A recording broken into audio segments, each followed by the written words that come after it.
Bhojpuri cinema में न केवल काजल राघवानी को उनके अभिनय के लिए बल्कि उनके फैंस उनकी पर्सनल लाइफ को भी बहुत ज़्यादा पसंद करते हैं। जी हाँ, राघवानी की सुंदरता लोगों को बेहद पसंद है। जिस तरह से वो सादगी के साथ अपने जीवन को व्यतीत करती हैं, उनके फैंस को उनका ये अंदाज खूब ही पसंद आता है। और अब आपको बता दें कि काजल राघवानी को अपने फैंस से बेशकीमती तोहफा मिल चुका है। जी हाँ, जिस तोहफे की कोई कीमत नहीं है और दरअसल ये तोहफा है एक स्केच।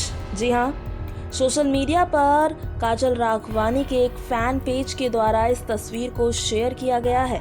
इस तस्वीर में आप देख पा रहे होंगे कि किस तरह से एक फैन ने काजल राघवानी के लिए ये सुंदर सा स्केच बनाया है।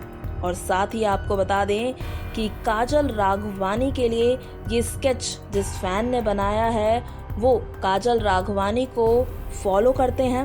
साथ ही साथ उनके हर एक फिल्म और हर एक गाने को लेकर काफ़ी ज़्यादा एक्साइटेड भी रहते हैं। काजल राघवानी का ये स्केच आपको कैसा लगा वो आप हमें कमेंट बॉक्स में ज़रूर बताएं। नेक्स्ट 9 भोजपुरिया से आर्थिक रिपोर्ट। नेक्स्ट 9 न्यूज़ भोजपुरिया के सब्सक्राइब करी और लेटेस्ट अपडेट खातिर बेल के आइकन वाला बटन दबाएं।